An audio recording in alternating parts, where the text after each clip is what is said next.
மாவட்டங்கள்ல மணல் காணாம போன மாதிரி, மலைகள் காணாம போன மாதிரி, நம்ம மாவட்டத்தில் தனி வளத்தை கொடுத்த செம்மண்ணும் காணாம போறதுக்கு வாய்ப்பு இருக்கு மக்களே. நம்ம மண்ணுக்கும் நம்ம ஆத்துக்கும் நம்ம விவசாயிக்கும் தான் இந்த மோசமான நிலைமை. அதனால ஏதாவது தொழில் செஞ்சு பிழைக்கலாம்னு பார்த்தா அதுக்கும் எங்க விடுறாங்க. தொழில்னு பார்த்தா 30% நெசவாளர்களுக்கு கூலி பாக்கி. அரசாங்கம் நம்ம நெசவாளர்கள் கிட்ட இருந்து கொள்முதல் செய்த வேட்டி சேலைக்கான கூலியை கூட போராடித்தான் வாங்க வேண்டியதா இருக்குது. அது சலுகையோ உதவியோ நலத்திட்டமோ கிடைக்காது. நம்ம உழைப்புக்கான ஊதியம், நம்மளோட உரிமை, அதுக்கே போராட வேண்டிய நிலையில தான் இந்த அரசாங்கம் நம்மள வச்சிருக்கு. நல்லா பாத்துக்கங்க மக்களே, உரிமைக்கு குரல் கொடுத்தவங்க தான் இவங்க. சிறு குறு தொழில்கள் பீக் ஹவர்ஸ் சார்ஜ்னு கரண்ட்டுக்கு அநியாய விலை வச்சு அதையும் செய்ய விடாம நம்மள முடக்கிறாங்க. அந்த பீக் ஹவர்ஸ் சார்ஜ் கொள்ளையால எத்தனை வருஷமா எவ்வளவு பேர் பாதிக்கப்படுறோம், எவ்வளவு தொழில்கள் பாதிக்கப்படுது. நாமளும் கத்துறோம், போராடுறோம், கோரிக்கை வைக்கிறோம். எதையாவது இவங்க கண்டுக்கிறாங்களா? கொஞ்சம் யோசிங்க. ஏன் கண்டுக்க மாட்டேன்றாங்கன்னு கொஞ்சம் யோசிங்க. அப்பதாங்க பிரைவேட்ல அதிக விலைக்கு கரண்ட் வாங்க முடியும், அதுக்கு டெண்டர் விட முடியும். அப்படி டெண்டர் விட்ட மேட்டர்ல எல்லாம் என்ன நடக்கும்னு உங்களுக்கும் தெரியும், எனக்கும் தெரியும், நம்ம எல்லாருக்குமே தெரியும். இந்த மாதிரி ஈரோடுல மட்டும் இல்ல, எந்த மாவட்டத்துக்கு போனாலும் பிரச்சனைகள் மேல பிரச்சனைகள் தான்.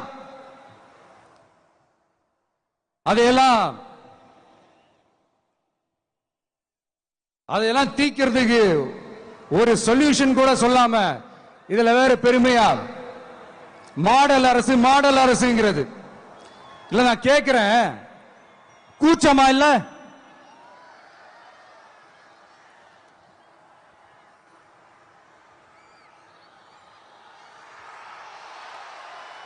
இதெல்லாம் கேட்டா அப்படியே நம்ம பக்கம் யூட்டர்ன் அடிச்சு வந்துருவாங்க. விஜய் என்ன அரசியல பேச மாட்டேன்றாரு, விஜய் என்ன சினிமா டயலாக் மாதிரி பேசுறாரு, விஜய் என்ன பஞ்ச் டயலாக் பேசுறாரு, விஜய் என்ன 10 நிமிஷம் தான் பேசுறாரு, 9 நிமிஷம் தான் பேசுறாரு. நான் எத்தனை நிமிஷம் பேசினா உங்களுக்கு என்ன சார்? நான் எப்படி பேசினா உங்களுக்கு என்ன சார்? உள்ள விஷயம் என்னன்னு பாருங்க சார். ஒவ்வொரு மாவட்டத்துக்கும் போய் மக்கள் ஃபேஸ் பண்ற பிரச்சனைகளை எடுத்து பேசிட்டு இருக்கிறேன். பின்ன அது அரசியல் இல்லாம வேற எதுதான் அரசியல்? உங்களை மாதிரி தனிப்பட்ட முறையில தரக்குறைவா அசிங்கமா பேசுறதுதான் அரசியல்னா அந்த அரசியல் நமக்கு வராதுன்னா நல்லாவே வரும். உங்களை விட எனக்கு அது நல்லாவே வரும். வேணான்னு விட்டு வச்சிருக்கிறோம். அப்புறம் உங்களுக்கு நமக்கு என்ன வித்தியாசம்? காஞ்சிபுரத்தில் நாம பேசும்போது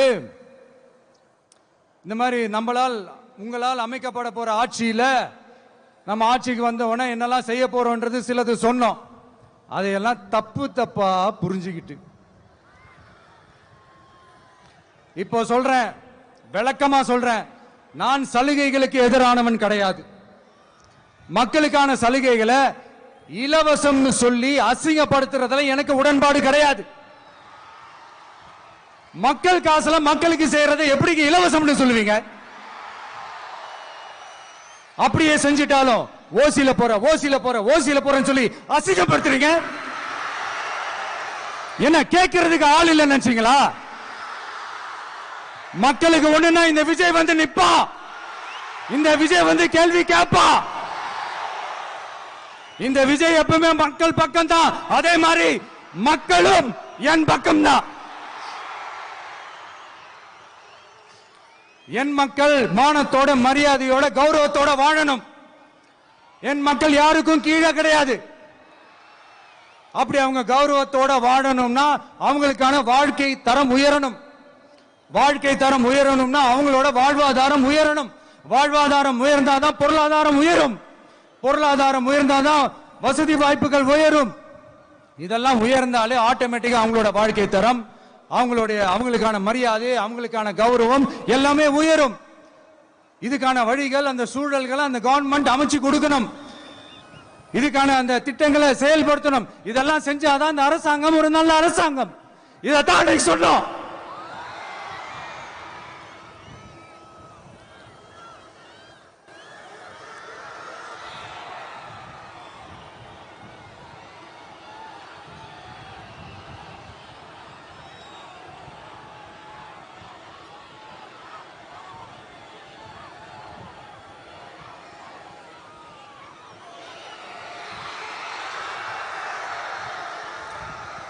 இதைத்தான் அன்னைக்கு சொன்னோம். உடனே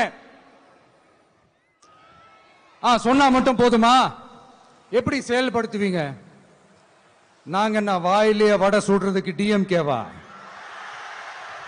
டிவிகேடா?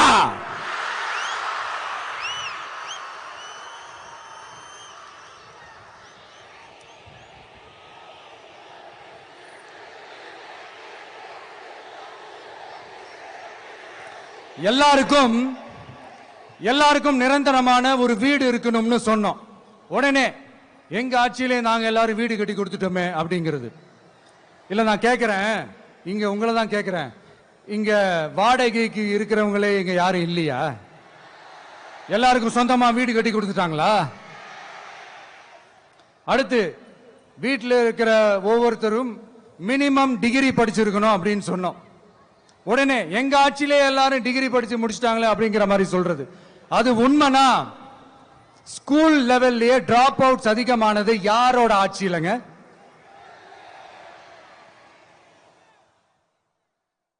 பசங்க பிள்ளைங்க யாரும் ஸ்கூல்ல சேரலன்னு சொல்லிட்டு எனக்கு தெரிஞ்சு 207 கவர்மெண்ட் ஸ்கூல்ஸ் மூடினது யாரோட ஆட்சியிலங்க? இதுல கல்வியில் சிறந்த தமிழ்நாடுன்னு டிராமா வேற. அடுத்து குடும்பத்தில் ஒருத்தருக்கு நிரந்தரமான வருமானம் வரணும், வேலை வாய்ப்பு கிடைக்கணும் அப்படின்னா நாங்க கொடுக்காத வருமானமா, நாங்க கொடுக்காத வேலையா அப்படிங்கிறது. எத்தனையோ லட்சம் காலி பணியிடங்கள் நிரப்புவோம்னு வாக்குறுதி கொடுத்துட்டு ஆட்சிக்கு வந்தீங்கல்ல, எத்தனை லட்சம் காலி பணியிடங்களை நிரப்புனீங்க? அட்லீஸ்ட் 1 லட்சம் காலி பணியிடங்களாவது நிரப்புனீங்களா? இதெல்லாம் சொல்லிட்டு மக்களை ஏமாத்துறது யாரோட ஆட்சியிலங்க? அடுத்து ரொம்ப முக்கியமா, பெண்களுக்கு பாதுகாப்பு இல்ல, சட்டம் ஒழுங்கு சரியா இல்லைன்னு சொன்னா தமிழ்நாட்டில் பெண்கள் பாதுகாப்பு தான் அதிகமா இருக்குதான். நீங்க சொல்லுங்க மக்களே, பெண்கள் பாதுகாப்பு இருக்கு? சட்டம் ஒழுங்கு சரியா இருக்கு? அவங்க சொல்றது உண்மையா? அவங்க சொல்றதை நீங்க ஏத்துக்கிறீங்களா? சத்தமா கேக்குதா சார்? இதுதான் ரியாலிட்டி, இதுதான் நிஜம். நம்மளுடைய ஆட்சியில சட்டம் ஒழுங்குல சமரசமே இருக்காது. அதனாலதான் இவ்வளவு ஸ்ட்ராங்கா சொல்றோம், தைரியமா இருங்க மக்களே. இந்த மாதிரி விஷயங்கள்லாம் நம்ம மக்கள் கிட்ட எடுத்து சொன்னா உடனே இந்த இது எடுத்துட்டு வந்துருவாங்க.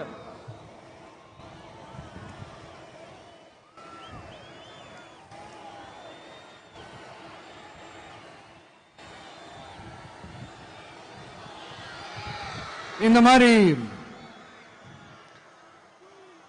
இதெல்லாம் என்னென்ன செய்ய போறோன்றது சிலதெல்லாம் காஞ்சிபுரத்தில் சொன்ன மாதிரி சொன்னா எல்லாத்தையும் தப்பா திருச்சி பேசிக்கிட்டு அவதூறு பரப்பிக்கிட்டு. நான் கூட யோசிப்பேன், எம்ஜிஆர் அவர்களும் மேடம் ஜெயலலிதா மேடம் அவங்களும் ஒரே வார்த்தையில சொல்லி இந்த திமுகவை காலி பண்ணாங்கல்ல. நான் கூட யோசிப்பேன், ஏன் இவ்வளவு ஹார்ஷா பேசுறாங்க, ஏன் இவ்வளவு ஹார்ஷா அவங்கள திட்டுறாங்கன்னு யோசிச்சது உண்டு. இப்பதானே புரியுது. அவங்க 2 பேரும் சொன்னதை இப்ப நானும் ரிப்பீட் பண்றேன். திமுக ஒரு தீய சக்தி, திமுக ஒரு தீய சக்தி, திமுக ஒரு தீய சக்தி, திமுக ஒரு தீய சக்தி, தீய சக்தி, தீய சக்தி, தீய சக்தி. என் நெஞ்சில் குடியிருக்கும் ஈரோடு மக்களே,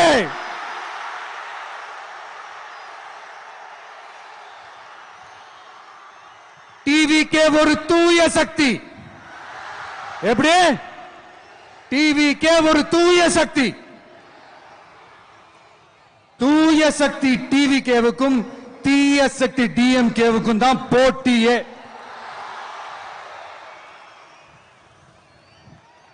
என்ன மடக்கலாம்னு நினைக்கிறீங்க. ஆனா இந்த சத்தத்தை ஒரு நாள் உங்களால